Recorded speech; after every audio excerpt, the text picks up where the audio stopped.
All right, with me now is Reverend William Barber. He is the co-chair of the Poor People's Campaign. Reverend, so good to see you, joining us from New York today. And I understand, you are leading a rally in the nation's capital tomorrow as Congress returns to debate and possibly vote on this Build Back Better plan this week. Tell us why you believe this bill is so important to the American public. Frederica, first of all, part of the problem is, man, we talk about, is it Biden's plan or is it Manchin's plan? It's the people's plan. And the people who were hurt the most during COVID, poor and low wealth people, white, black, brown, Asian, people of every different race, creed, and color. So tomorrow we have people coming from 30 states. We've been trying to visit with Manchin and Sinema they want, so we're going to go. We're going to go to the step because, listen, if we don't do this, people who need earned income tax credit are the ones that lose. That's 17 million working families.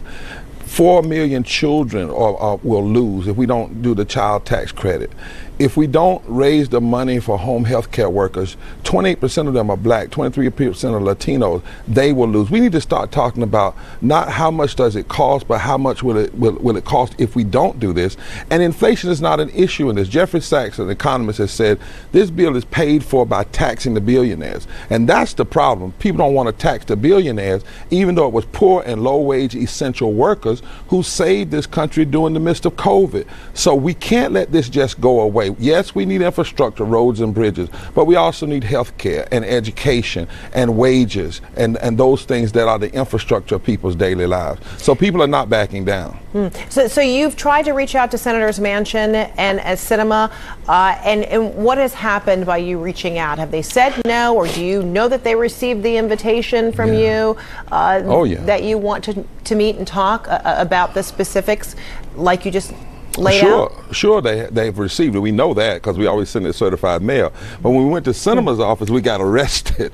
When we went to Manchin's office, he said he wasn't available right then. Of course, we've been in his state. But it's more than, it's not me, it's his own people. He ought to be championing. He comes from a poor state. We will have people there from West Virginia tomorrow who are willing to engage in nonviolent civil disobedience if necessary, because they say, listen, why is our senator blocking health care for us? Why is our senator blocking child tax credit for us when we are a state that need it more than any place else? That's what's so confusing.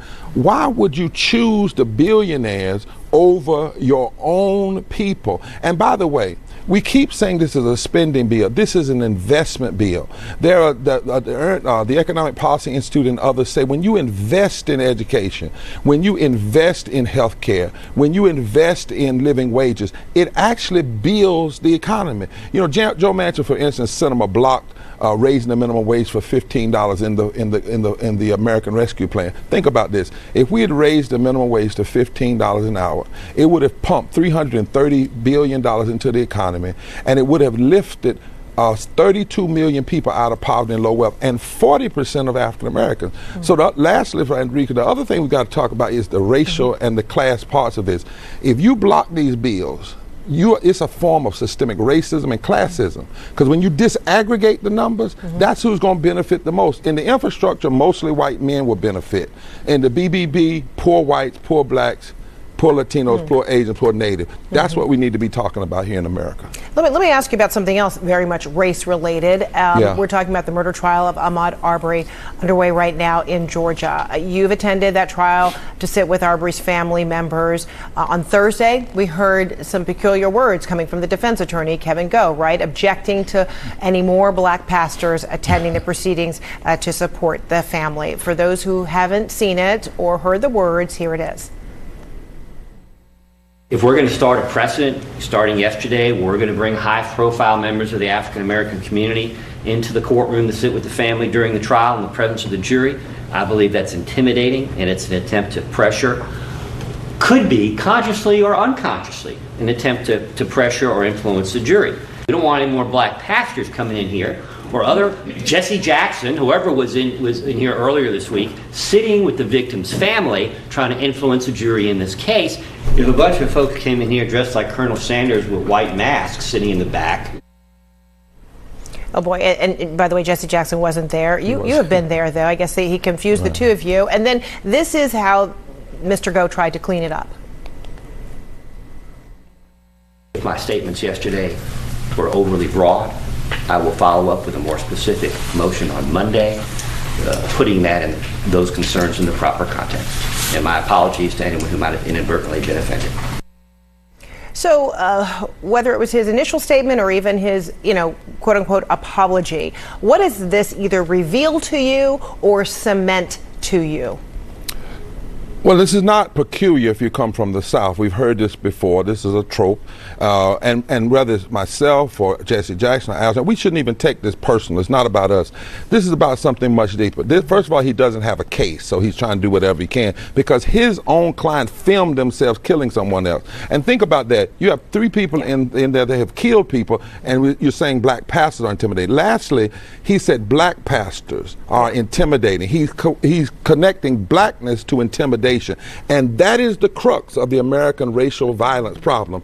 Blackness is intimidating to the white supremacist mind. Blackness means you can purge it, you can stop it because it's bad, it's a nigger, excuse me for saying it, but blackness is intimidation. Just being black is intimidating. And that is the fundamental problem that has been in this country for far too long in the white supremacist mindset, and he should not have done that. Lastly, I just want to say, I'm not a black pastor, I'm a pastor who happens to be black. I didn't get ordained to be a black pastor or get consecrated a bishop. We are pastors, but think about how he's trying to narrow even the concept of a minister who happens to be black, that you only deal with black folk, and when you do, you're intimidating.